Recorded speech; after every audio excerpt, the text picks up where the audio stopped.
I give up. I tried to do this live, and my browser won't work, so I'm going to have to sit down and just tape it. I don't know. Ever since they changed this Google thing, it's messed up my life. Of course, my life was pretty well messed up before. Let's look at the good things, though. We all survived December 21st, and now the Doomsday Sayers have now said it's going to happen in May.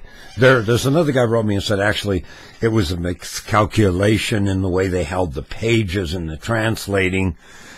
They translated into one language, but they were written in another. I don't know what the hell he was talking about. Anyway, he said now it's going to be October 31st. Well, isn't October 31st Halloween? It's already taken. It can't be the end of the world. I don't think it's anything we should worry about if we're living our lives correctly, period. But we made it through that, so now we have to face Christmas. I'm a person who has had everybody in my life that I have truly loved detach. I don't know if this is perhaps what the Catholic Church called purgatory. At the end of your life, you go through the greatest pain. I mean, even my dear beloved dogs detach, like Bentley just detached, and before that it was Charlie.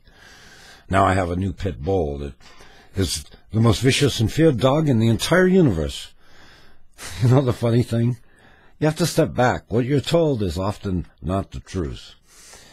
When I saw that pit bull coming into the house, I had visions of my poor dog Bentley being ripped to shreds.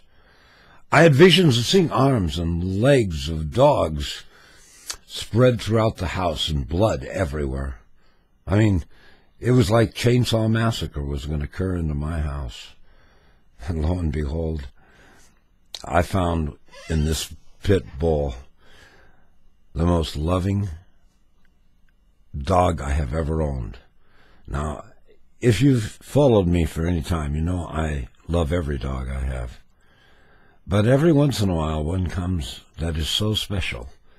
This pit bull, I even went to do a video to show when the pit bull first came, and then couldn't find the video camera.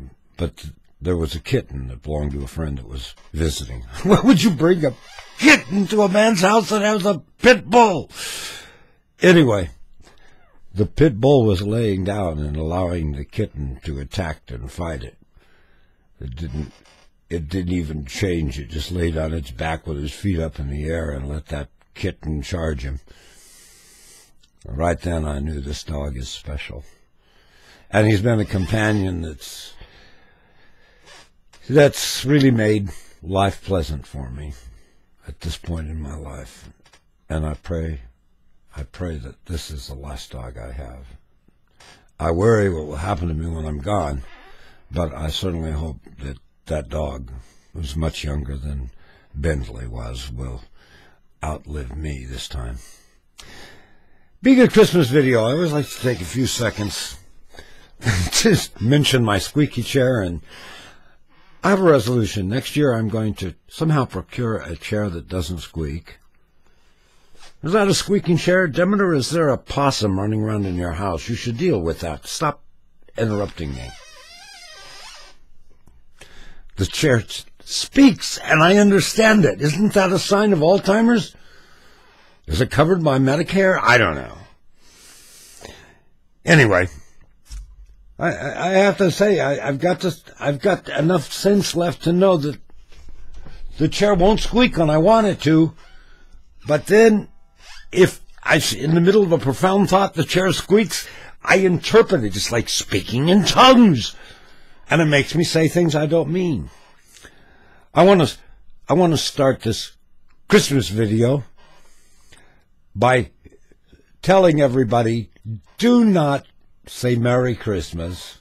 See if you're alone and not loved like me. And if you don't agree with me, I don't want to hear, oh, I know there's nobody that likes you and you have nowhere to go on Christmas, so would you come over to our house? We have a little extra food that we're going to throw in the trash, but you come over and eat it. Or maybe what they'll do is they'll leave it in the refrigerator for a couple of weeks, and then they'll bring it over later, say around January 20th, and say, we thought you'd like some Christmas dinner.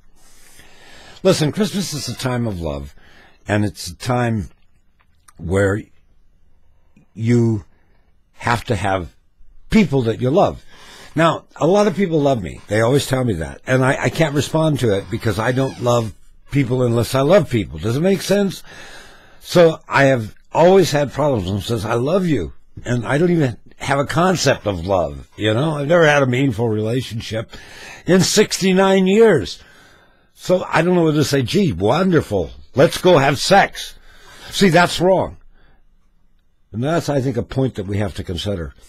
Loving a person really passes sex. Sex is having sex.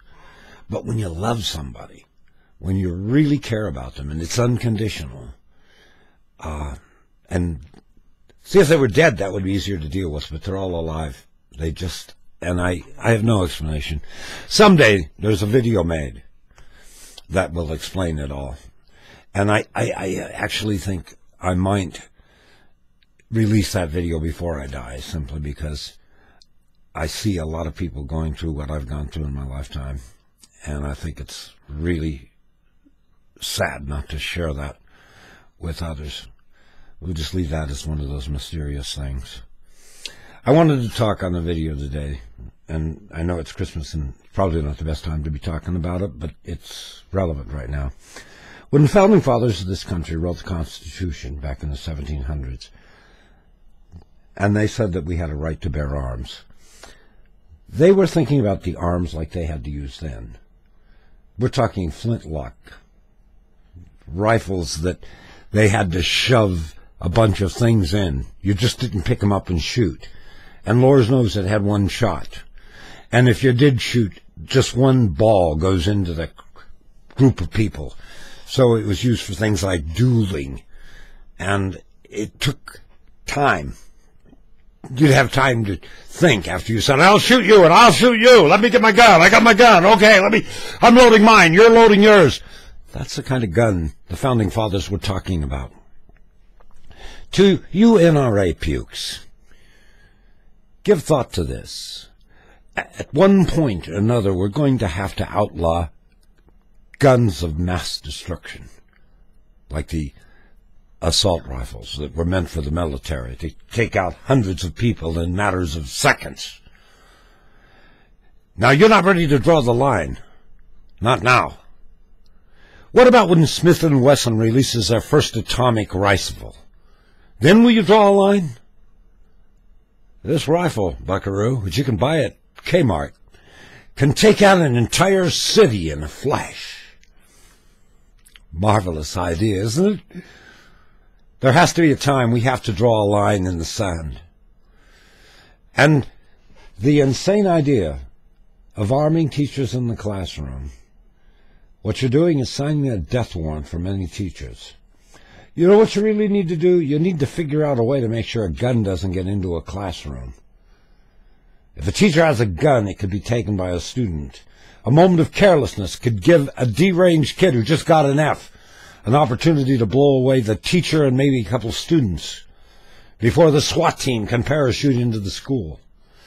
And to you idiots that think shooting an AK-47 in any classroom anywhere is a great idea, will you look at the blueprint of a school? That bullet shot in the hallway can go through 5 to 10 classrooms before it goes outside,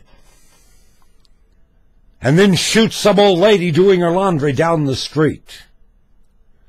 You people are sick.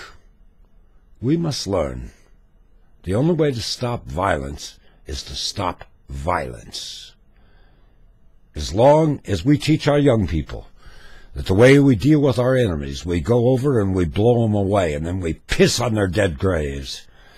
As long as our country does that kind of thing, we will never have peace.